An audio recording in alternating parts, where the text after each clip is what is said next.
Superior Spider-Man 15 begins with Phil Urich, the Hobgoblin. After barely escaping from Shadowland in the previous issue, he goes to the Tinkerer in order to get his armor repaired. After he leaves, the reader sees that Tiberius Stone, the disgraced Horizon Labs employee, is working for the Tinkerer. Stone is still mad not only at Horizon, but also the Hobgoblin and Spider-Man. In Hell's Kitchen, Spider-Man is leading his henchmen in cleaning up Shadowland. His brazen attitude rubs Carly and the rest of the police the wrong way. Captain Watanabe, who is also the Wraith, decides she must sort out the change in Spider-Man. At the Daily Bugle, Phil Urich sells his footage from the Shadowland attack in order to make some quick money. He needs the cash to pay off Roderick Kingsley, the former Hobgoblin. The Daily Bugle money isn't enough, so he begins robbing banks. Spider-Man is baffled because his spider bots are unable to track down the villain. It turns out Green Goblin has reprogrammed most of the bots and made those wearing a goblin symbol invisible to detection. However, he is unhappy that Hobgoblin is benefiting from this tech, so he turns off the program. Spider-Man immediately finds Hobgoblin and attempts to take him down. While Hobgoblin is initially able to put up a fight, things take a turn for the worst. Tiberius Stone, the guy who recently repaired his armor, is actually watching this fight and deactivates all of his tech. With no way to fight back, Urich ditches the armor and attempts to hide. Realizing the connection between Hobgoblin and Phil Urich, Spider-Man turns to the general public for help. I absolutely love how Superior Spider-Man outs the Hobgoblin, and I think that's just a genius idea, another innovation that he's bringing to fighting crime, I guess. So persecution, Yeah, I think it's great. I mean, it just if these people really respond, I think it just shows how much support he has in the community. After he took down Shadowland But I don't necessarily know if that's a good thing, because you could look in like the X-Men comics, there's tons of public support for outing mutants and punishing them. I'm not talking about ethics or anything. I'm just saying, just Spider-Man has these people behind him. He has the public support, which I think is beneficial for him. And he can use that, and he is. That's what Doc does well, I feel, when he comes to fighting crime. Like, he sees a resource that he has, he puts it to use. How long do you think he'll have the public support going forward, though? That's another major question in this series. That all is contingent on the Green Goblin, who really seems to be the one pulling the strings. I mean, Hobgoblin wouldn't have been caught if it wasn't for the fact that Green Goblin decided, I can't let this guy slide. At the end of the last issue, Superior Spider-Man took down Shadowland and Kingpin, and that did two things. First, it gave Green Goblin complete control over the New York City underworld. But second, at the end of the issue, we saw that crime just came right back.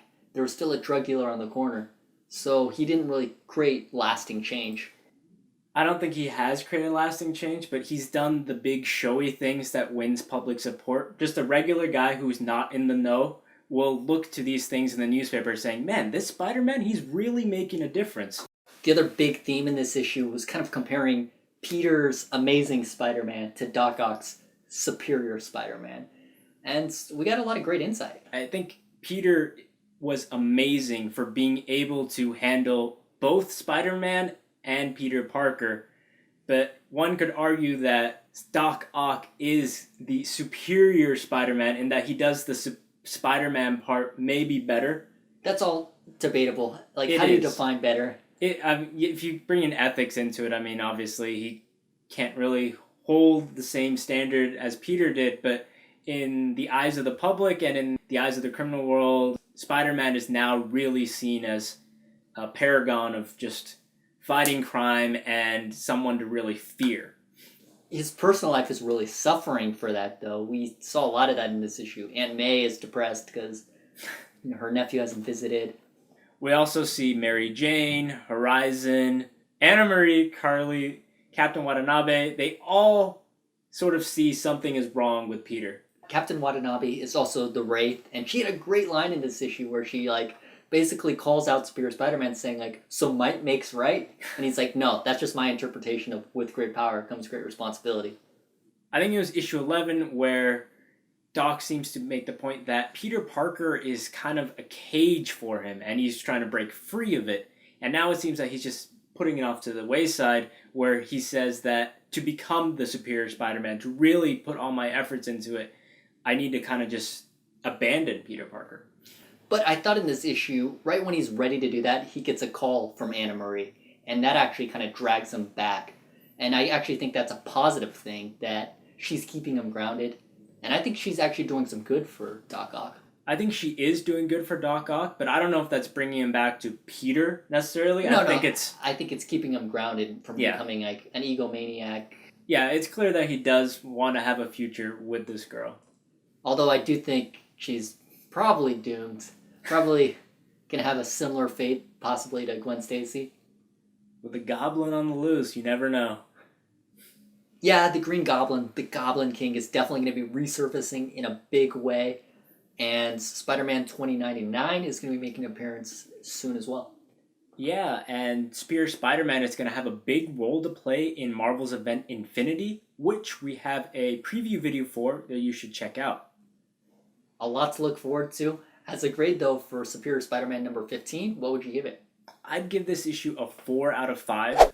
The series is finally back in form. Doc is back to inadvertently ruining Peter's reputation while making innovations to crime fighting. Exactly what I look forward to. I'm going to give this issue a 3.5. This has definitely been better than some of the more recent issues.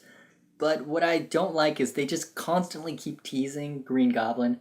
And I'm ready for him to finally just show up. Thanks for watching B3 Comics review of Superior Spider-Man number 15. Before we go, we have a question for you. We discussed a little bit about the potential character Anna Marie. What do you think her future holds? Leave your thoughts in the comments below, and if you like what you see, give us a thumbs up.